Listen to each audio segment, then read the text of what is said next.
Hey everyone, welcome to the channel KBS Learner. Today we will do question answer of poem Somebody's Mother, class 8. Okay. Now your poem is somebody mother. Somebody mother का मतलब क्या होता है? किसी और की माँ. मतलब किसी की माँ है. तो आपको क्या है? और आप चाहते हो कि आपकी माँ के साथ अच्छा बिहेव हो, अच्छा एनवायरनमेंट मिले तो क्या करना होगा आपको? आपको किसी और की माँ को भी अच्छा एनवायरनमेंट देना होगा. Okay. Now somebody mother. This is your question answer. Now first question is what might he the old woman fears as she waited for long time at the crossing. Crossing पे वो के बहुत time से किसका wait कर रही थी? किस लिए वेट कर रही थी सी? तो क्या क्या कारण था उसका? The old woman waited at the crossing for a long time as she might be afraid of sleeping or falling on the slippery. वो स्लीपरी था इसलिए उसे लग रहा था कि शायद मैं गिर ना जाऊं. वेट बैड रोड था, गीला रोड था, ठीक है? और गेटिंग हर्ट इसलिए लग रहा था इसे स्लिप ना हो जाऊं मैं, शायद मैं गिर जाऊं, हर्ट हो जाऊं. इसलिए सी में है बरीड इसलिए वो चिंतित थी. और that she would never be able to cross the busy road. और बिजी था रोड इसलिए वो क्रॉस करने से डर रही थी. मे लूज और बैलेंस अगर बैलेंस लूज हो गया which could be embarrassing and painful और पेनफुल भी हो सकता है उसको. इसलिए वो क्या कर रही थी?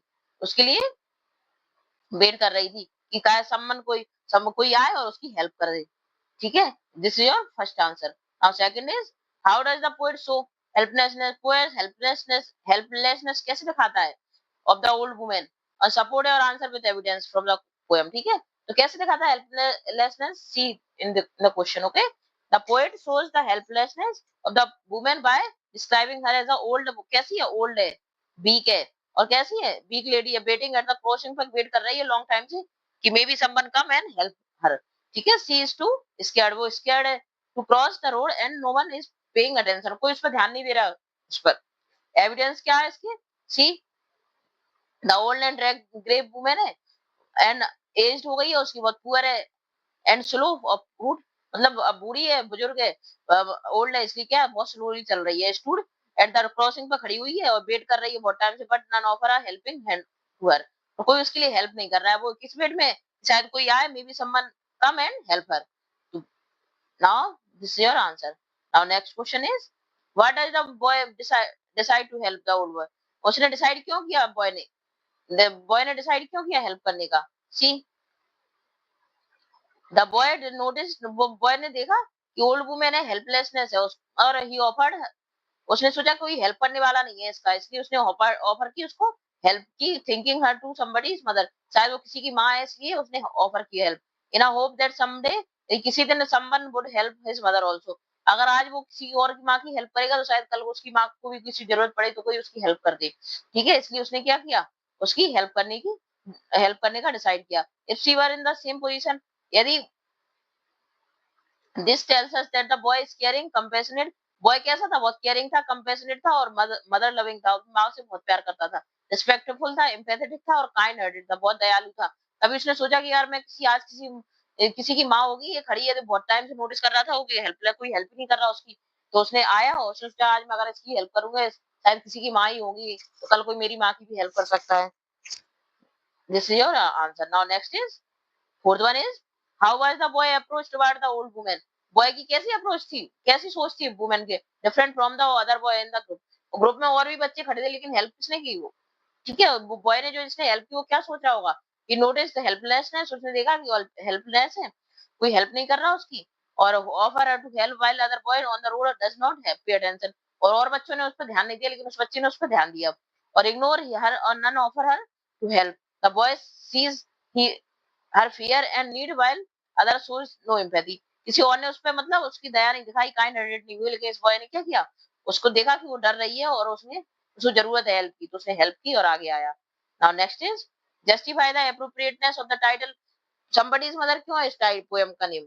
तो टाइटल को जस्टिफाई कीजिए इसका. तो title of the poem is deeply meaningful है and fit the message and theme of the poem. और पोएम पर क्या फिट बैठती है थीम में. The poet remind us. Poet क्या याद दिला रहा है हमें? The old woman is somebody mother. किसी की माँ है जो old woman is loved and value for someone. हमें क्या है? हमेशा दूसरों की हेल्प करनी. किसी ने उसकी हेल्प की होगी, माँ है किसी की, तो वो भी किसी की प्यारी मतलब किसी को वैल्यूड होगी, किसी के लिए वैल्यूएबल होगी. The boy who help her this is his own mother to be treat. वो तब बॉय उसकी हेल्प करता है तो क्या सोचता है?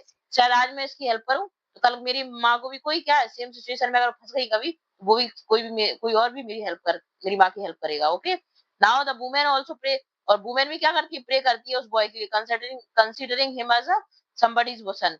जैसे उसने कहा वो किसी की माँ है तो मैं उसकी हेल्प करूं, इसलिए उस वुमेन ने भी सोचा, जो ओल्ड वुमेन थी, कि ये भी किसी का बच्चा होगा, बेटा होगा, तो मैं भी आज इसके लिए प्रे करती हूँ। So the title is quite appropriate. Okay. Now next is now next is what does the poem suggest? Poem क्या बताती है हमें about the role of the empathy and humanity in society?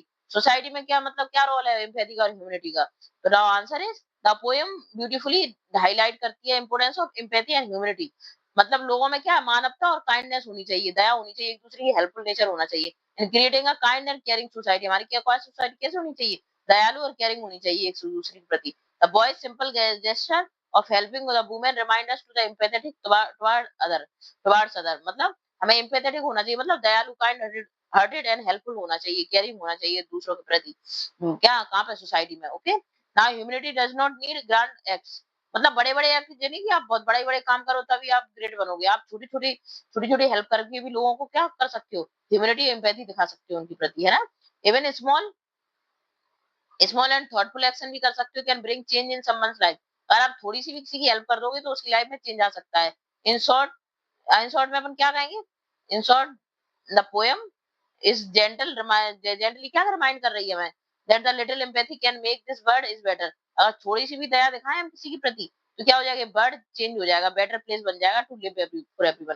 अगर हम किसी को देखें कि ये नीड में है, इसको हेल्प की जरूरत है, तो हमें क्या उसकी हेल्प करनी चाहिए। तो इससे क्या होगा, हमारे सोसाइटी और वर्ल्ड, हमारा प्लेस कैसा हो जाएगा, बहुत ही बेटर बन सकता है। इसका इसलिए पूरी तरह से क्या कर रही है, सेटिस्फाई कर रही है इसको।